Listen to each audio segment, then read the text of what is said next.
8 hari ini juga turut serta mengecam ya terkait dengan tindakan yang dilakukan. Ini kita melihat ini adalah relasi kuasa. Ini kasus-kasus seperti ini nampaknya sekarang sangat marak terjadi dan muncul ke permukaan. Kita tahu bahwa ini fenomena gunung es, yang muncul adalah mereka-mereka yang berani speak up begitu. Data dari Komnas Perempuan itu di tahun 2022 bahwa ternyata sekitar 60% korban kasus tindakan kekerasan seperti ini itu mereka tidak berani untuk melapor. Nah, ini menjadi harus satu hal yang kita garis bawahi.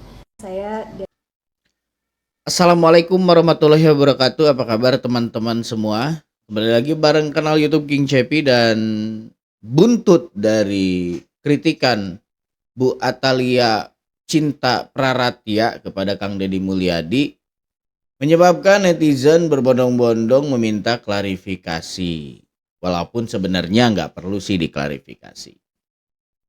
Itu kan memang salah satu tugas juga beliau sebagai anggota DPR yang mewakili Jawa Barat mungkin ya. Tapi ya netizen juga nggak salah gitu, netizen juga nggak salah. Netizen selama ini hanya menyampaikan ya pendapat dari netizen juga gitu kan, yang soal sebetulnya kata netizen kan permasalahan Rombel ini nggak bakal terjadi kalau di era kepemimpinan sebelumnya itu membangun ruang kelas baru yang optimal gitu, tidak hanya 13 ruang kelas selama 5 tahun gitu. Nah kan itu yang jadi permasalahan gitu. Itulah yang menjadi alat para netizen untuk mengkritik juga kepada Bu Atalia. Ya kritik itu wajar lah. Kritik itu memang salah satu bentuk dari demokrasi di Indonesia. Dan perlu atau tidak Bu Atalia Praratya ini mengklarifikasi gitu kan. Ya balik lagi sebenarnya ya yang dipermasalahkan apa gitu kan.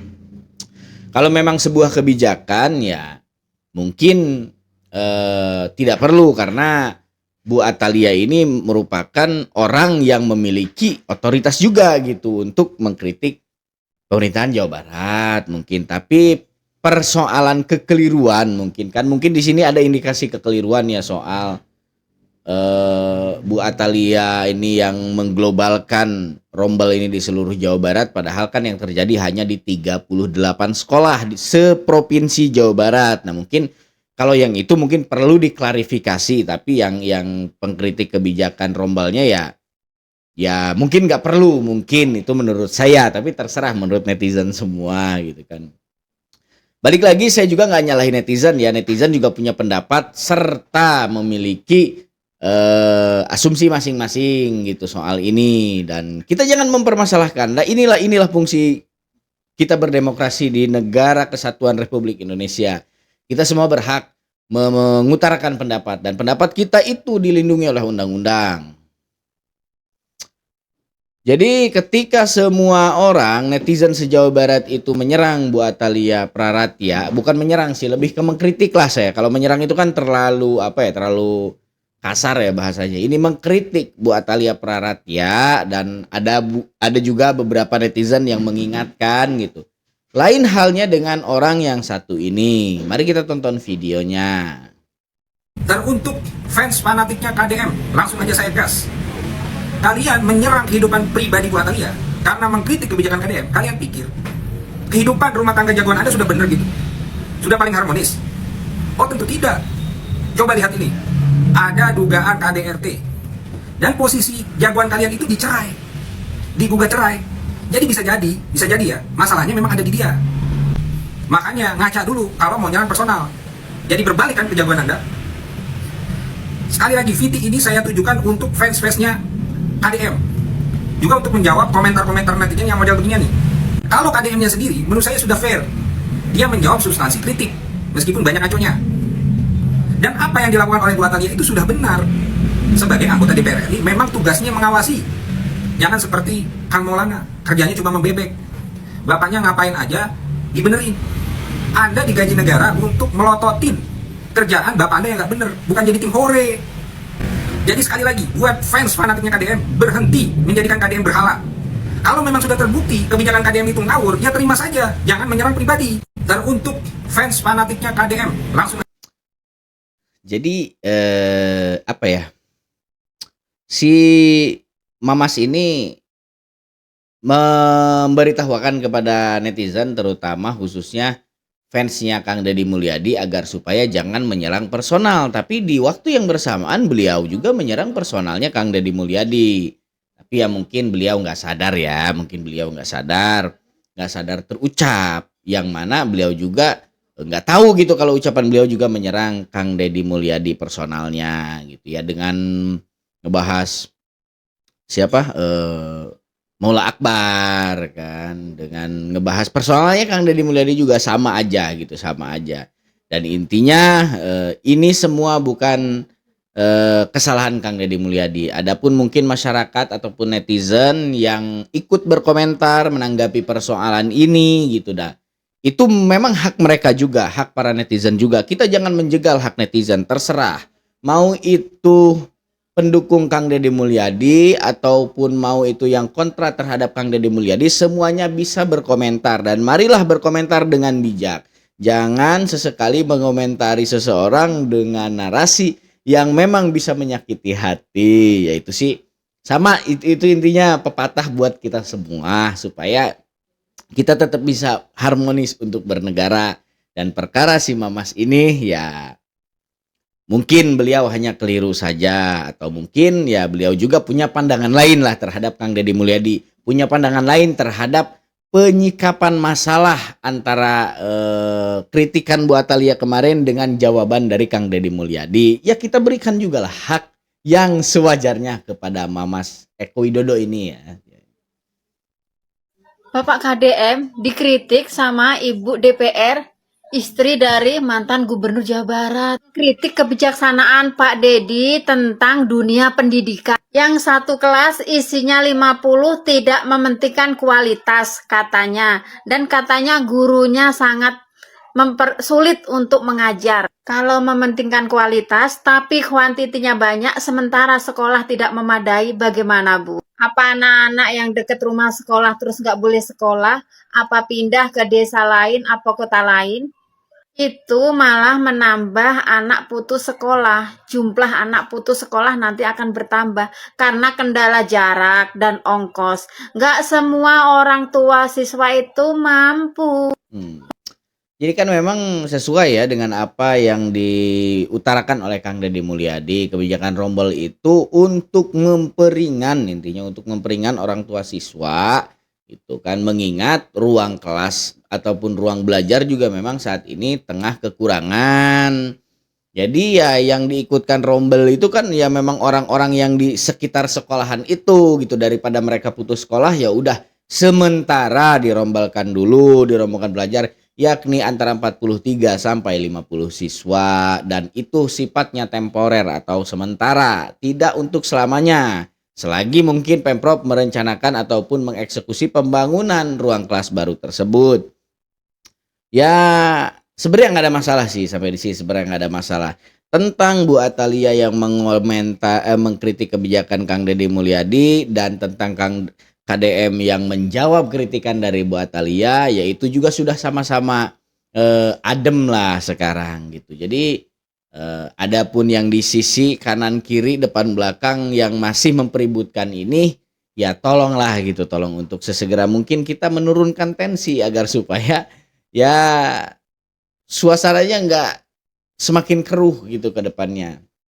Dan apa yang disampaikan oleh ibu ini benar, karena daripada si anak tadi putus sekolah kan lebih baik dirombelkan dulu untuk sementara, dan bisa saja mungkin si siswa itu sekolah ke sekolah lain yang lebih jauh dari tempat dia tinggal gitu. Tapi kan ya sekali lagi efisiensi biaya itu yang dicanangkan oleh Kang Deddy Mulyadi. Kalau sekolahnya jauh dari tempat tinggalnya maka bakal memerlukan ongkos atau naik kendaraan umum, ataupun justru mereka membawa kendaraan sendiri yang mana itu perlu bensin kan. Ya mungkin disitulah yang coba dihindari oleh Kang Deddy Mulyadi, sehingganya KDM lebih baik menempatkan mereka di sekolah-sekolah terdekat mereka agar supaya mereka bisa berangkat sekolah dengan berjalan kaki tanpa mengeluarkan biaya tambahan, dan juga efek keduanya anak-anak ataupun siswa itu jadi sehat karena tiap pagi berjalan kaki. Nah mungkin itu ya,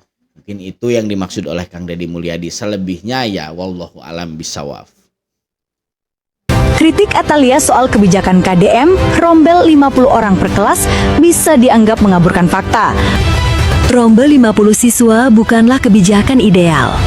Tapi ini pilihan terakhir agar tak ada anak yang putus sekolah hanya karena bangku tak tersedia.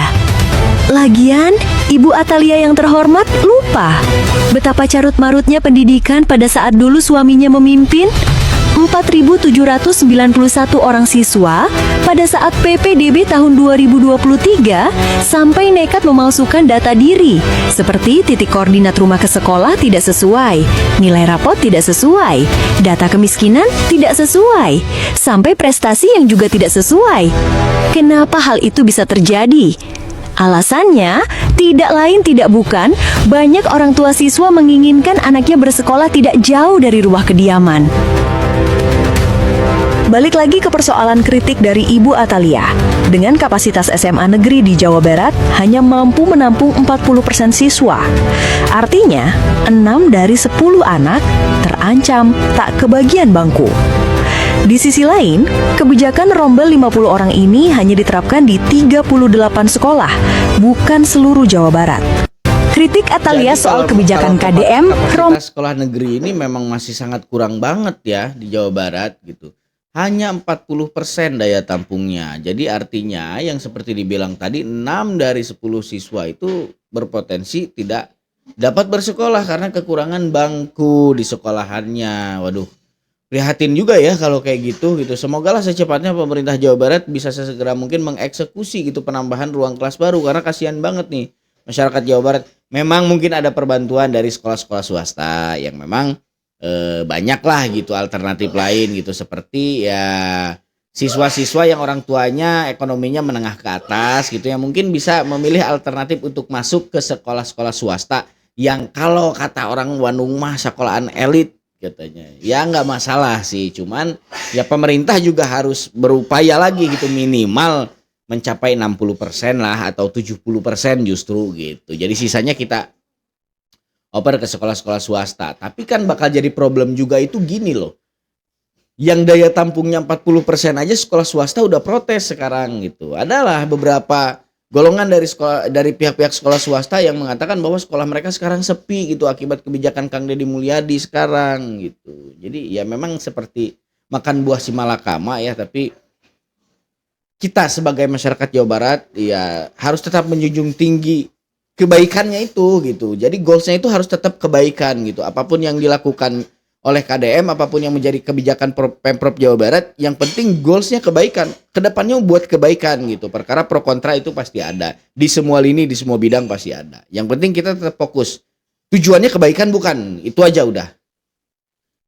Oh my god, serangan balik. Tom Lembong laporkan hakim yang memvonis dirinya 4,5 tahun ke Mahkamah Agung dan Komisi Yudisial setelah kemarin berhasil bebas atas abolisi dari Prabowo Subianto. Ini merupakan langkah serangan balik dan diketahui langkah ini didukung oleh masyarakat, teman-teman. Jadi yang dilaporkan ini adalah hakim yang dulu memvonisnya. Iya, karena baginya dan bagi masyarakat yang melihat Tom Lembong itu tidak bersalah. Bahkan baru-baru ini Pak Jokowi juga sempat jujur bahwa importasi gula tersebut itu atas perintahnya di masa lalu. Jadi bagi Tom Lembong, hakim yang memvonisnya tersebut justru yang melanggar hukum. Akhirnya, pengacara dari Tom Lembong itu langsung melaporkan balik hakim tersebut ke Mahkamah Agung dan Komisi Yudisial. Mereka menegaskan bahwa laporan ini menyoroti profesionalitas hakim dan penegakan hukum di Indonesia. Iya sih, keadilan emang harus terus ditegakkan. Apalagi ini kan hakim yang benar-benar harus profesional. Bener banget, Rin. Dan diketahui memang sebelumnya Tom Lembong itu diberikan abolisi karena disetujui oleh DPR setelah mereka melakukan rapat konsultasi dengan pemerintah. Bahkan sebenarnya bukan hanya Tom Lembong nih. Ada sekitar 1.116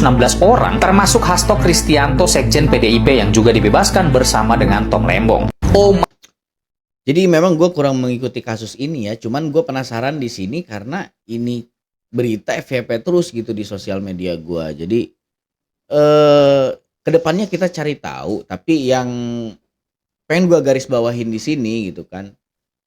Kenapa Tom Lembong bisa dijatuhi hukuman sementara Pak Jokowi sempat mengakui bahwa importasi gula itu memang atas suruhan beliau gitu. Nah ini di sini kejanggalannya gitu. Jadi memang sekarang Tom Lembong terkesan menyerang balik ya kepada hakim gitu. Hakim yang memang udah ngejatuhi hukuman buat dirinya 4,5 tahun.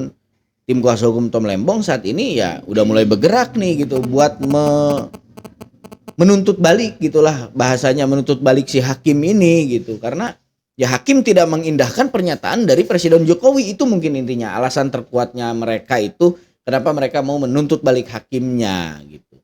Dan gue juga baru tahu ternyata hakim bisa dituntut balik. Ya akibat kita menyaksikan video-video di sosial media yang alhamdulillah berbau pengetahuan, jadi kita tahu bahwa oh ternyata hakim sekelas hakim pun yang biasanya mereka yang menjatuhkan vonis kepada tersangka-tersangka gitu, kepada orang-orang pelanggar undang-undang gitu, ternyata bisa juga dihukum gitu akibat menyalahi undang-undang gitu. Jadi bingung ya gitu. Tapi kedepannya kita akan cari tahu soal ini gitu. Sebetulnya kenapa sih dan kenapa Prabowo dan DPR itu memberikan abolisi kepada Tom Lembong dan juga Hasto Kristianto gitu. Apakah memang karena antusiasme netizen yang memang di belakang dan di balik layar ini mendukung berada di pihak Tom Lembong gitu? Apa seperti apa gitu ya? Kita cari tahu lah di video selanjutnya. Karena drama politik dari kasus Tom Lembong, netizen mengingat kembali ternyata ada juga satu kasus yang melibatkan politik tingkat tinggi dari seorang tokoh pemerintah yang dikatakan terjebak dalam drama politik yang melibatkan elit-elit politik di Indonesia. Kita tahu sendiri kan bahwa kasus Tom Lembong itu benar-benar menimbulkan tanda tanya yang sangat besar. Ini seolah-olah dianggap memiliki unsur political trial atau penggunaan hukum untuk mematikan kritik atau lawan politik. Jangan salah, ternyata bukan hanya Tom Lembong saja yang pernah merasakannya. Ada satu tokoh di masa lalu yang terkenal banget, namanya adalah Antasari Azhar. Mungkin bagi orang tua kita, anak milenial dan anak Gen Z di tahun-tahun awal itu tahu tentang kasus ini. Jadi pada intinya, kasus Antasari itu dianggap sebagai kasus politik yang lebih kejam dibandingkan Tom Lembong. Antasari Azhar adalah ketua KPK pada tahun 2007 sampai tahun 2009. Pokoknya orang ini galak banget sama koruptor. Elit-elit besar ditantangin dan bisa disikat aja sama dia. Nah sayangnya dia masuk ke dalam skenario politik yang sangat mengerikan. Pada tahun 2009 dia ditangkap dan dituduh sebagai dalang penghabisan nyawa seorang direktur. Motifnya pada saat itu dikatakan bahwa korban akan membuka rahasia pribadi Antasari yang menyangkut skandal hubungan gelap dengan wanita bernama Rani Juliani. Dia ini mantan caddy golf yang menikah dengan korban. Akhirnya Antasari divonis 18 tahun penjara karena terbukti bersalah dan dikatakan sebagai otak penghabisan nyawa. Nah tetapi banyak hal yang mencurigakan. Ini aneh dan kasus ini seolah dipaksakan. Karena yang pertama, motif pribadi itu dianggap terlalu dangkal oleh beberapa pengamat. Kemudian kalau tanpa motif politik, kasus ini sulit dipercaya. Bahkan dikatakan diduga ya ada keterlibatan jenderal polisi juga. Beberapa pengamat menyebutkan buktinya nggak kuat dan ada juga yang melihat bahwa ada rekayasa untuk menjatuhkan Antasari karena dia terlalu tajam menyerang elit-elit tertentu. Antasari kemudian dibebaskan di era Presiden Jokowi karena mendapatkan grasi dan Antasari sampai buka suara bahwa dirinya memang dijebak oleh pihak-pihak yang sakit hati karena KPK di masa lalu terlalu tegas. Jadi memang di tahun-tahun itu ya, tahun-tahun 2009 itu gue tiap hari nyaksiin berita Antasari Azhar di televisi gitu. Cuman memang gue saat itu nggak ngikutin pemberitaan ya. Tapi gue baru tahu kali ini loh bahwa Antasari itu adalah salah satu sosok yang benar-benar vokal gitu menyuarakan pemberantasan korupsi gitu. Jadi gue jadi tertarik nih sama kiprahnya beliau gitu di dunia politik. Mudah-mudahan kedepannya gue mau mempelajari ini dan nanti kita bahas bareng-bareng nih. Wah, katanya udah kawin lagi, bener nggak? Wih, gak nih. Ini istri nyonya, nggak nambah istri kan? Harus, nggak boleh. Bangun terus ya lihat dari tayangannya, dari TikToknya bangun terus. Soalnya kalau nggak ada TikTok, kalau nggak ada tayangan konten, kita nggak bisa tahu pembangunan di daerahnya. Iya. Tapi nggak ditegur konten di itu di areal desa di postingin keluar. Enggak. Kira-kira ada yang negur. Bangun apa sekarang? Kolam renang udah selesai Pak Deddy. Desa bangun kolam renang? Iya. Ada 2 kolam renang. 2 kolam renang. Yang renangnya siapa? Nanti kan ada SMP. Kolam anak kecil juga ada Pak Deddy. Jadi kolam renang peruntukan anak-anak sekolah yang biasanya renang di tempat lain jauh, sekarang renangnya di desa. Artinya mengembangkan minat dan bakat. Nah dananya dari mana bangun kolam renang? Dari DD sama dari telur ayam Pak Didi.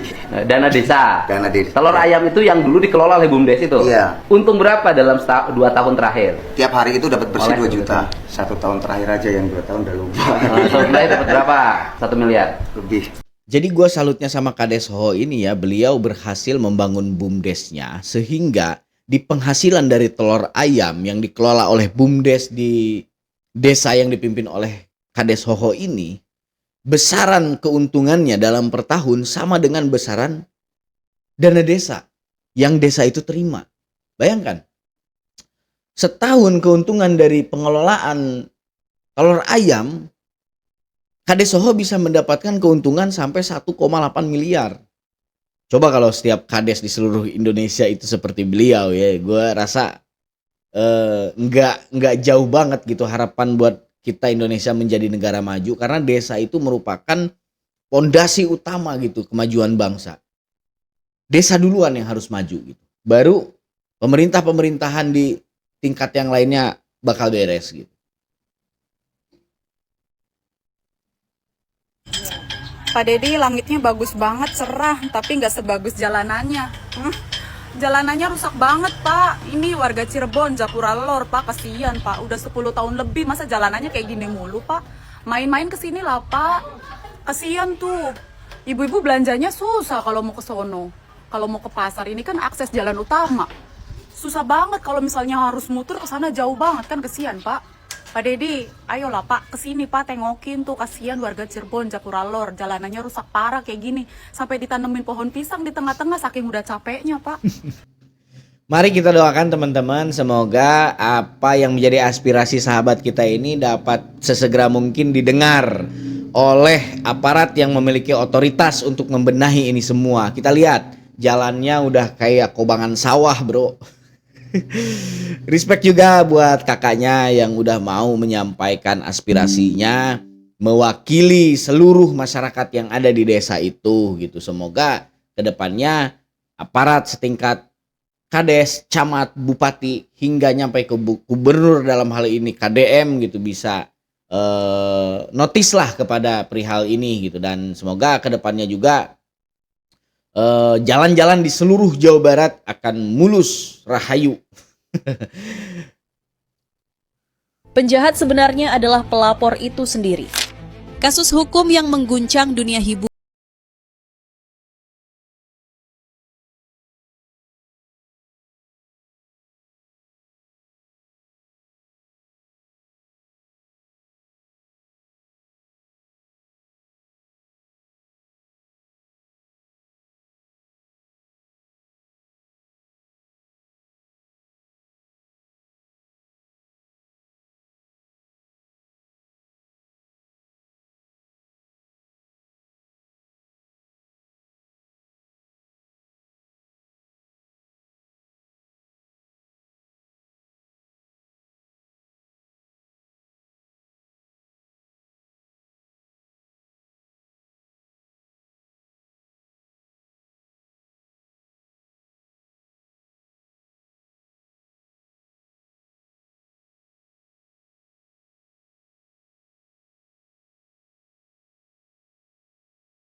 Reza, yang tidak dapat lagi menutupi kebenaran, mengaku bahwa produk tersebut bukan miliknya, melainkan milik orang lain.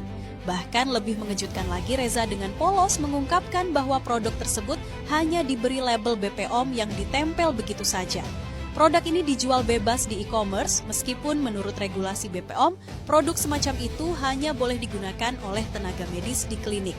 Waduh, kalau kayak gini caranya, jadi ini ada indikasi nanti pelapor jadi tersangka gitu ujung-ujungnya gitu. Miris amat gitu ya.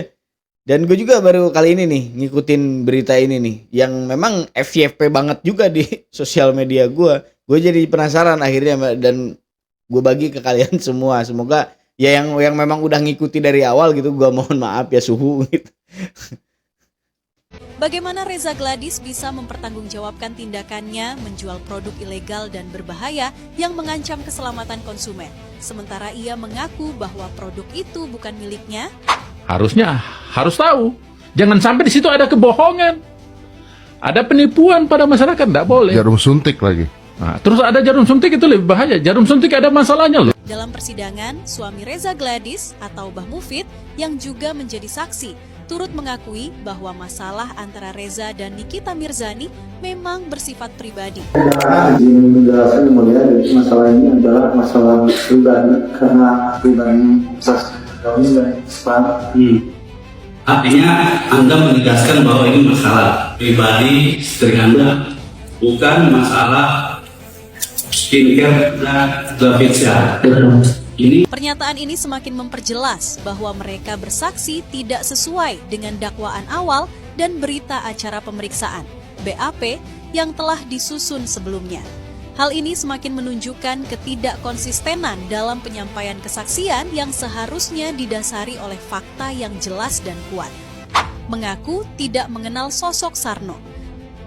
Satu pernyataan lagi yang sungguh mengejutkan datang dari Reza Gladys ketika ia mengaku tidak tahu siapa itu Sarno. Oke, selanjutnya yang dimaksud si Sarno itu siapa? Saya tidak tahu. Oh, tidak tahu. Bagi banyak orang, pernyataan ini terasa sulit diterima dan tidak masuk akal. Pasalnya, dalam unggahan sebelumnya, Reza dengan jelas menyebut nama Sarno dalam kaitannya dengan perkara dugaan pencemaran nama baik yang melibatkan sosok viral yang dikenal sebagai dokter detektif. Sarno, kamu pakai Cispeamin boosternya Glavitsia ya, gitu, punya si Reza Gladys gitu. Kayaknya dia tuh kerja sama si Sarno. Kenapa dia kerja sama si Sarno? Dia nyamperin ke aku karena udah 1 tahun nih aku digini nama si Sarno. Ya. Bagaimana mungkin seseorang yang sebelum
sekali tercoreng, reputasi seseorang sulit untuk dipulihkan.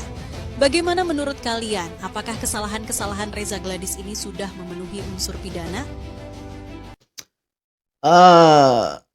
Teman-teman silahkan berikan komentar kalian dalam kasus ini gitu. Yang menurut gua kayaknya nih ke depannya ya seperti yang gue bilang tadi gitu, si pelapor ada indikasi bakal jadi tersangka gitu ujung-ujungnya gitu, karena mengingat yang pertama produk skincare-nya ternyata belum berizin BPOM, yang kedua dia menempel BPOM itu tidak dengan izinnya gitu. Jadi dia tetap nempelin logo BPOM tapi sebenarnya perizinannya belum dapat.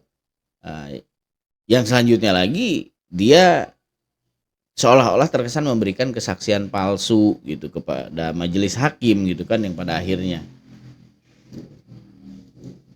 Bikin majelis hakim ketar-ketir. Tom Lembong akhirnya laporin hakim yang kasih vonis kepadanya. Kalian tahu nggak kenapa?